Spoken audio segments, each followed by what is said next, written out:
In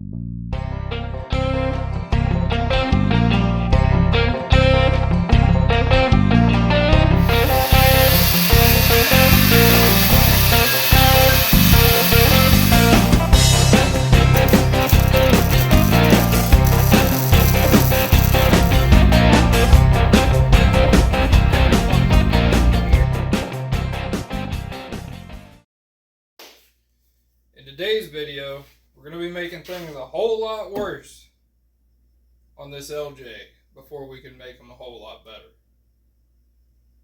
So, that being said, what we're going to be doing is beginning to repair the worst part of the frame on the driver's side. Like I said in the previous video, I got into this thing fairly cheap. Having these a little bit more modern parts are cheap and available, so I was able to order an entire frame repair kit for the section in which is bad on this thing. So I've kind of already started last night, but we're just getting into the nitty gritty of it now. We've got three sections that we ended up are going to need repaired. So we're going to do the major part that I'm worried about today, or in this video, and then later on we're going to have to drop the gas tank and essentially replace both ends of the frame horn back by the rear cross member. None of it's a lot of work, but it's not hopefully too terrible to do. I have not done any frame repair on a TJ or an LJ before, but the components I bought seem to be fairly decently constructed, so hopefully this goes as smooth as possible. So let me show you where I've started at and what I've already done over here, and then we'll get into it. Okay, so the first part of this process, you're going to want to obviously remove the rear tire, and then you're going to want to come in and take the bolts out of the bottom control arm and the upper control arm. So I got that done last night, and you have one other bolt that you need to remove for that sway bar mount right there, where it bolts onto the frame. That's where I stopped because that bolt started giving me troubles. I'll give you a real quick little shot of how bad this is through here, and then I'm going to pull that bolt out, and we'll throw our patch in here and mark where we're going to have to cut the bad section of this frame at. Okay, despite the exterior looks of this frame, it's solid in most places. I think what has went on here in this Jeep's lifetime is this frame started to get a little bit of rust. Somebody saw it, decided they were going to do something about it, and they chose to undercoat this Jeep without really prepping the frame properly. And it just locked all that moisture into it and continued to rust it. I know with my TJ, I'm very adamant, I've owned it for 12 years, about, anytime it's in the mud or driven in winter, at least once a month, flush the frame out real good. I drilled myself some drain holes in this area on mine, and then once a year I would spray the entire frame inside with used motor oil to try to preserve it, and I haven't run into any issues like this Jeep has. But this is kind of a look of how bad the section is that we're going to replace today has gotten. As you can see, it's broke through right there on the bottom. This control arm mount is barely hanging on. Back here, the bottom is actually solid, but it's going on that. And if you look here on the back side, I still need to remove these fuel lines. It's broke through here. It's broke here, the rest of the way up to meet that crack. And the control arm on this side has twisted itself out. So the next thing we're going to take care of is removing that bolt right there. Then I'm going to go through here and pop all these fuel lines over here out of our way. And then we'll start marking and cutting. Okay, so I ended up having to cut the bolt here for the sway bar mount, but that's okay because we're going to end up cutting all this off anyway and replacing it with new. I also went ahead and cut the upper control arm mount off, as you can see, just to make our next step easier on the back. And I popped up all the fuel line retainers and the brake line retainer and pushed them over out of the way. So the next thing that we needed to do is in the instructions for this thing, it says to mark down 1.5 inches from the top of the frame rail on the inside and outside. You will need to cut off the frame side upper control arm mount to inside of the frame rail. So we already did that. And I came through here. I used a chalk pencil to scribe us a line for everything we're going to be cutting. So my next step is to get the grinder out. And I'm going to go ahead and cut this outside part of the frame off first. Then we'll get in there and mark the inside and cut it off. I'm leaving myself plenty of meat here. I just didn't want to end up with any issues at the end, so left myself plenty of room. If we have to cut it again, we can cut it again. So I'm going to whip the grinder out and cut this off. If we fuck it up, it's just metal, we can put more back.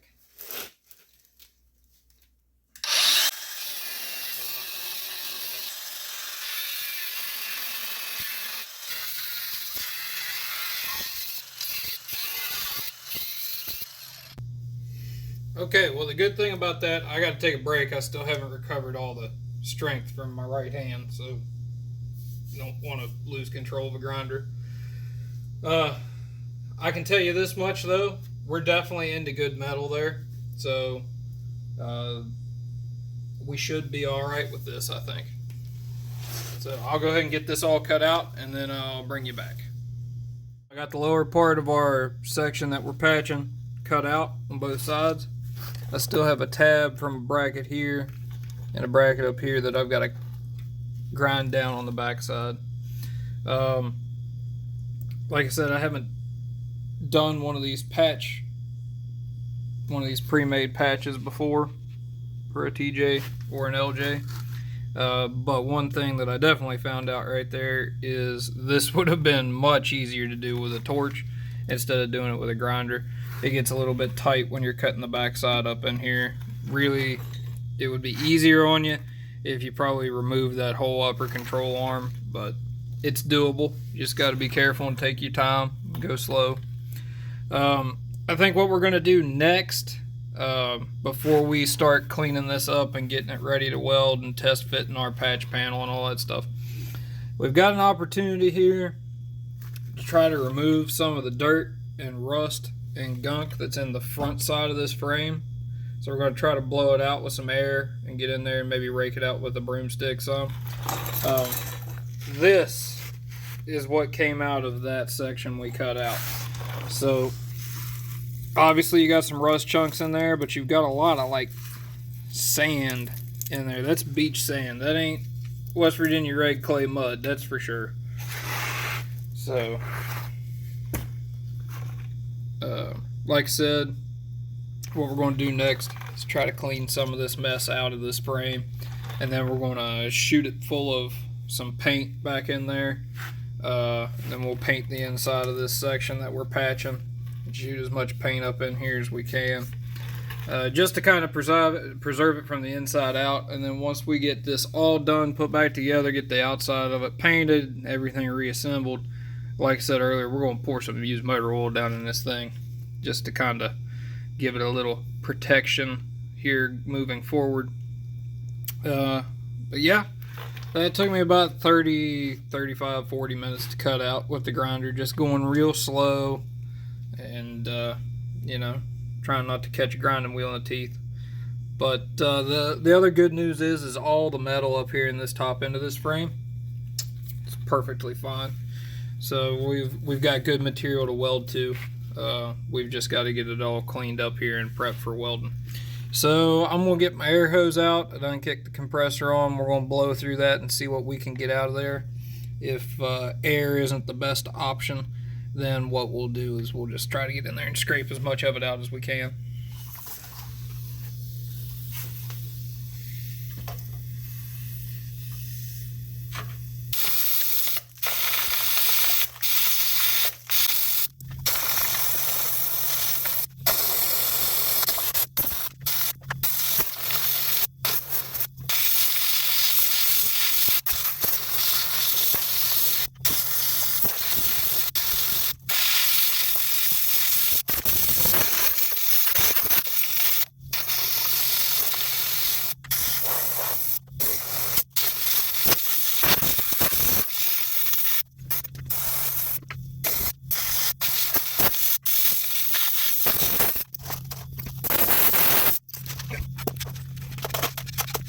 Looks like the air made an effect, but we definitely need to give it some more scraping. Yeah, we still got some stuff in there. So there we are. We got all our daggone undercoating ground off and cleaned up. We'll slide the patch in place and tack it up there. Alright, I've kind of already started welding this thing in. But yeah. Y'all are going to see some of it.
I'm going to have to do a little bit more in there, but I think I can do it from outside.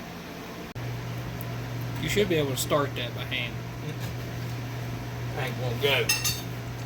I don't get it. I mean, I can, There it is. But It'll hold itself there. Now let me ratchet it back in, and then if I had a long once Phillips, we get it in there, screwdriver, I could pry it. yeah. Once we get it in there, you're gonna have to go back and get on the jack. Okay, hold on. Keep going. Keep going. Not much more. No. All right. Good. Now. Now Yeah, we need hit to it go. again. Well, it's gonna come forward a little bit when we go up with it on the jack. I ain't gonna come forward that much. Give it some. You can always let it go. All right. How's that? Try it there. All right. I'll move back. Here's the jack. You work the jack and I'll work the bolt. I'm telling you, ratchet strap's the trick. Yeah, that was too far. What about the jack? Let me let it down. I did a little jack. Okay, let it down. Yeah, that's about got it. Well, that's all. I don't have nothing.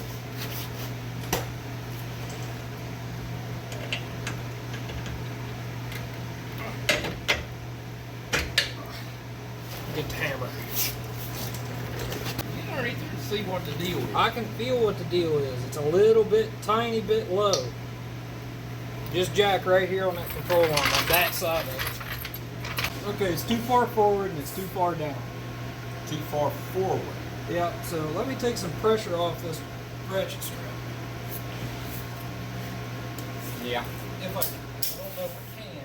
Well, if it comes loose, we'll just rehook it. Well, no, I mean, with me here. It's going to come loose. Alright, put your jack underneath that thing and go straight up with it. That's it. Alright. Right there. Okay, a little more.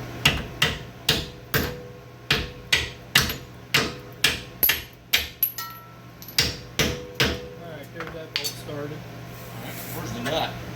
The nut's in that box. We ain't worried about that nut right now. Let's get this other one up in here. Alright. You want me to let the jack off? Yeah, go ahead and let the jack down. How's that? Let it all the way down. Bolts in. Okay, now the top of this axle needs to come forward. So Well, when you release the ratchet strap, the top will come forward. right now, there's no tension on the ratchet strap hardly at all. There's a brake line there. You gotta go this way.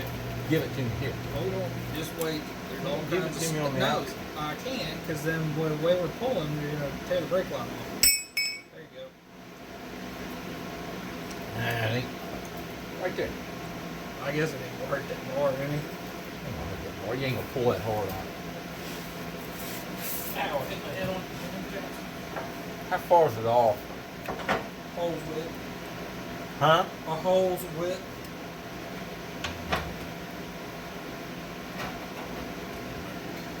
I don't know if this will do it properly. It'll do it.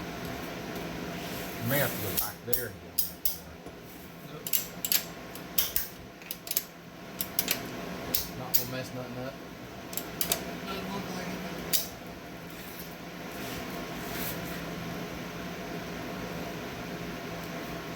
What about if we jack the axle up right here Just- at the shock? Wait, it wasn't helping on it. I tried that. We wasn't trying. I mean, for that one. Alright, well, if you think jacking the axle up will do it, we're now half a hole's width off. I don't know if we're or not, but it ain't gonna hurt nothing to try.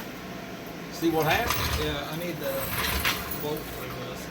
Get it lined up. Okay, now don't jack too much on that, you're gonna get us off the jack stands. I am on I ain't. I'm just gonna give it a little bit on the shock.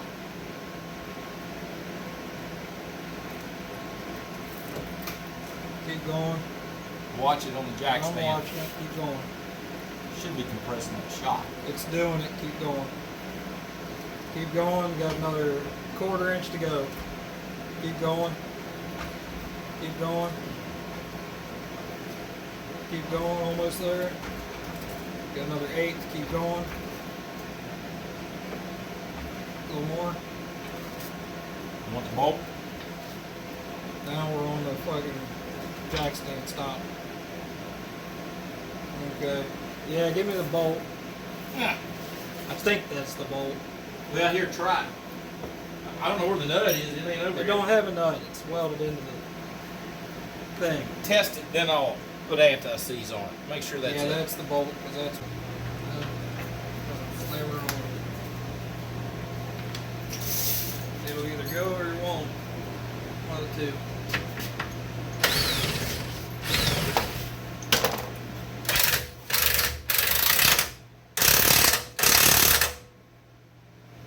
I don't remember what the torque is on those.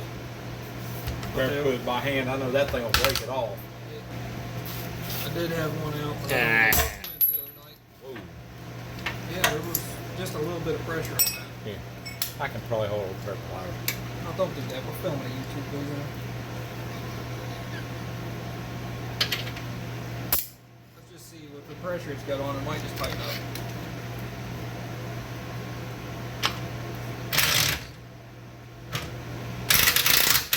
Nope. Yeah. Dude, there's a wrench laying over there for that. Just tighten it. I'm just snugging that up on the bushings. It ain't your nut, your bolt isn't in over here. That's good. It's in now. Yeah, it's through the nylon. about that other little thing? That I've got to figure out a bolt for, because that's that bolt I had to cut. Mm-hmm. And we're going to have to drop the suspension to get that anywhere close to lined up anyway. Do you have a Or raise the suspension. Do you have a bolt for it? No. I had to cut it off. Is it?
Okay, so there we go.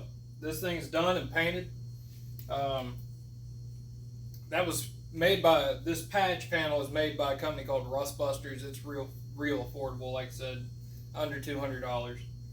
All in all, the install is not easy, but it's not terribly difficult. Like I said, we put it back together, and I drove it up the road, flexed the suspension real hard there on the edge of the driveway, and to hit every pothole for a couple of miles. And looks like everything's holding up real good. Hindsight being 2020, I think I would cut the frame apart with a torch, not a grinder. Grinder kind of made it a little bit more difficult. As you all know, if you've watched this channel a whole lot, I am not the best welder in the world, so I will say that the backside upper corner of this patch is an absolute bear to get to and weld, but I think I got it burned in. It doesn't look pretty, but it should hold. The only thing I have left to do is let this paint dry for a few days here, and I got to get a bolt for the rear sway bar link. So, yeah, once the paint dries, I'll put the fuel lines and brake line back into their factory locations. I went ahead and painted this with a brush with some of this Exo Rust black paint. This stuff, when you brush it on real heavy like that, with no hardener or anything, now look, I'm gonna be honest with you, it takes about a week to cure to where it's hard. But once it finally cures, man, it's tough as nails. It's what we painted the whole bed for the J20 and stuff with. This is what I had, so this is what I painted it with. All in all, I think this is a good step in giving this LJ a new lease on life.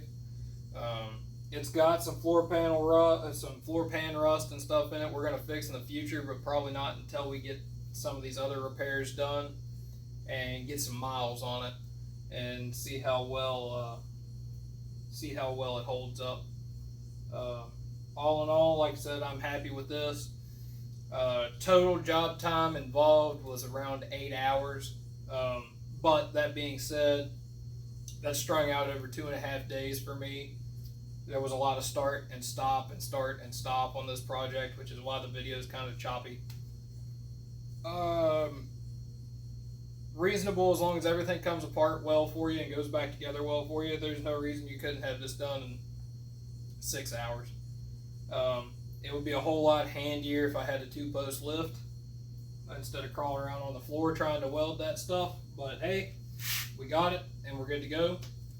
Probably in the upcoming next few videos are going to be on this Jeep, obviously, to get it to pass state inspection and whatnot, and be safe. We need to fix both rear frame horns. They're both severely rotted.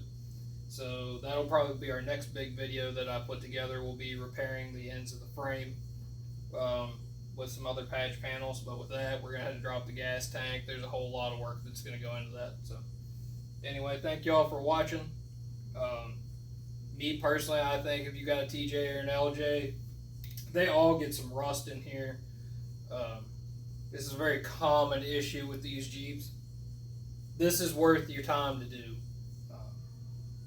I think it'll be a good solution for this Jeep. Like I said, the other side's already been repaired by a previous owner at some point. It looks like it has some age on it, but it's not rusty by any means. This top has a manufacture date of 10/9/18, so I figure this Jeep had a lot of work done to it about 6 years ago, and then it has some evidence that it's been sitting around too. So I don't know how long ago that other frame patch was done, but I can tell you it's aging well. So y'all have a good one. Thank you for watching, and you're gonna see more of this thing, I think.